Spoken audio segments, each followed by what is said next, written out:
What up, YouTube? We up. We active.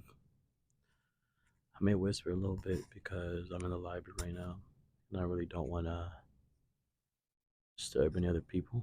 It's been a minute since I dropped the. It's been a minute since I dropped the video. Last time I dropped the video was probably early January, I believe. And I do want to say thank you. Before we get this video going, my views have been going up. My retention has been going up. So I really do appreciate that. But this video, I'm gonna title it "The Mirror Effect." And there's four different types of mirrors. I just learned about this today, which is why I have my book open. So I really don't have it memorized yet. But if you guys haven't read the 48 Laws of Power, I highly suggest for you guys to go pick up the book and start reading it. Maybe not read the whole thing. Maybe read a chapter that interests you. Maybe read um, something that piques your interest, whatever it may be. So the first one's gonna be the neutralizing effect or the neutralizing mirror. If you guys have a pen and paper, I highly recommend to write this down or just listen to while you're driving. And what it is pretty much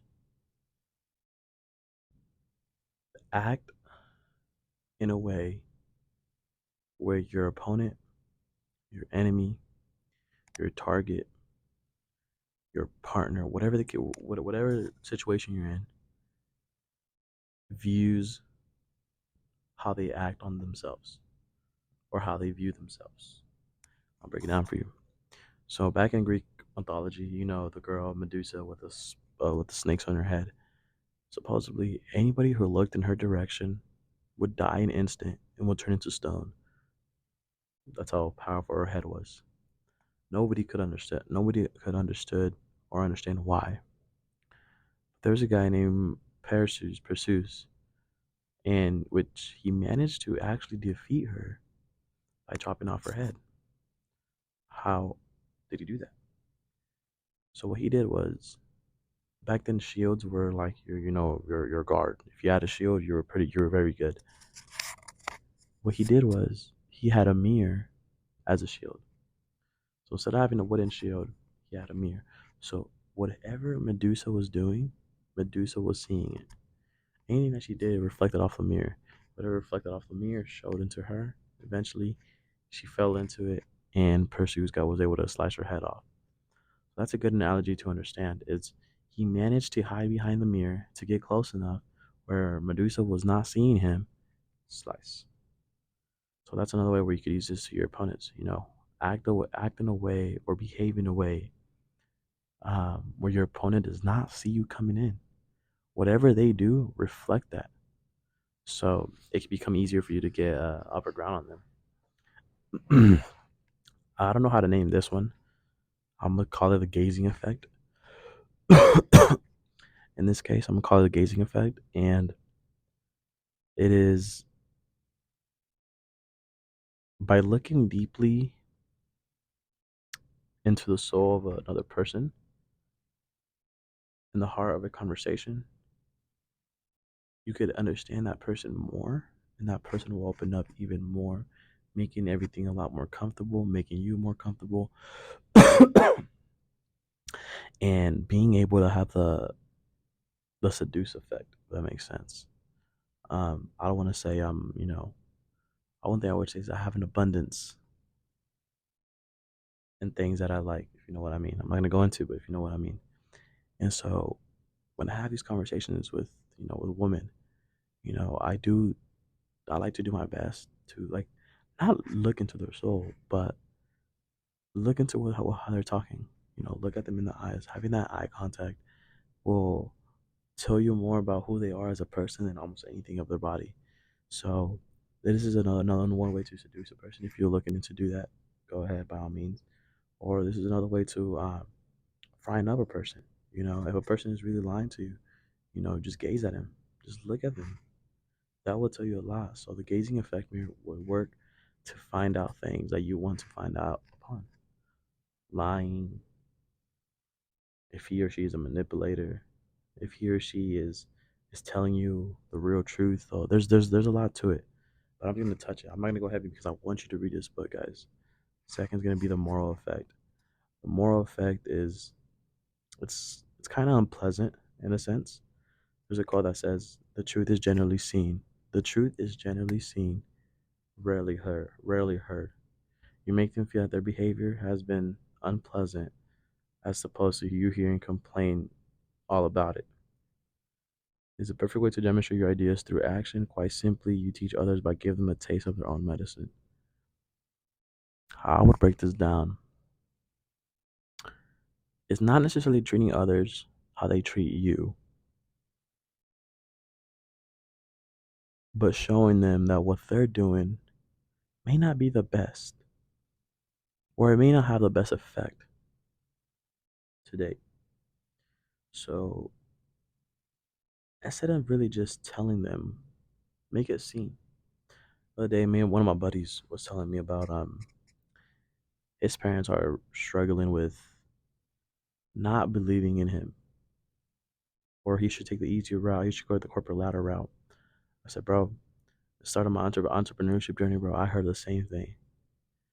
That is just the beginning of, because he's really trying to get out. Like he's not in this for the corporate America. They finally got to him, and so I'm like, bro, that is just the tip of the iceberg for you. You still have a lot of more bullshit heading your way.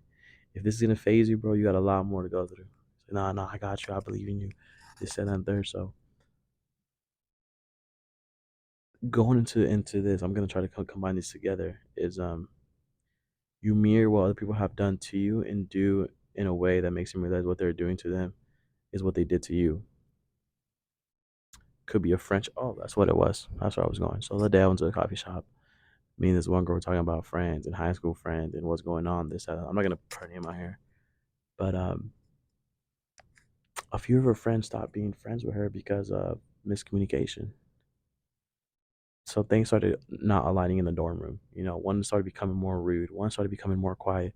So what she did was she gave her the same attitude. Not even attitude. She should give her the same energy back. She didn't like it. So then they agreed to disagree. That's really, if you're not gonna agree, just agree to disagree. You know what I'm saying? So the last one before we wrap this up is going to be the hallucinatory effect, and it is creating a perfect copy of a place or a person. So this is very good if you want to become that person, right? A lot of times we want to become somebody, but we don't know how to act, or we start doing things that celebrities do or the actors do, and we start picking them up on. I know for me, there's an entrepreneur named Alex Morton, and I've been in rooms right in front of him in Arizona. He's been right in front of me speaking. I've been in conferences where he's speaking in front of thousands of people. And one thing I did pick up on, and I started doing it myself. I don't know why I did it, but I started doing it because he did it. I'm gonna do it. We almost have the same birthdays. We're both Scorpios, so there's a lot of things that we have in common. And he always does this when he talks. Excuse me, excuse me. Like he swallows hard. I started doing that too. Back in when I first started MLM, I was doing that a lot on my Zoom calls. A lot of excuse me, excuse me. I wasn't. I didn't need water. I just did it because if he did it, I did it. So um, this is called the deceiver's mirror. You know, you got to find a way to camouflage with a certain amount of people where you could go into a room and copy what they do. Another example is going to be me going to restaurants. When I go to these steakhouses, guys, the more I do it, the more I feel like I'm welcome there. The more I'm around these certain types of people, the more I feel I belong there. You know, there's a private lounge called the Mercury Room. And if you're there, you know people are there with money. You know, I may not have, the couple million that they have. I may not even have the 100,000. I got a couple thousand, but I don't got 100,000 yet. And so I go into these rooms and I literally I follow what they do, how they laugh, how they talk, how they approach, how they walk, because you don't want to be in a room where you stick out as a sore thumb. You stick out as a sore thumb. You stand in the corner by yourself. It's like me in the cafeteria at school. You know, I don't want to be around other people because not necessarily I don't want to. It's just I don't want to give my time to people where they are unsure of what they want to do. So I sit by myself at lunch because I know what I want to do. But we're not gonna go into that. So just follow people that have what you want in this mirror, and and and be a copy as them. There's a quote that goes, hang around the barbershop long enough, eventually you get a haircut. Eventually it's gonna stick. Eventually you can have the same attributes. Eventually somebody's gonna copy you. So with that being said, guys, let's go ahead and read this book if you haven't. I've mentioned it before. If you haven't read this book, I highly recommend to go get it. And I'll see you guys on the next one.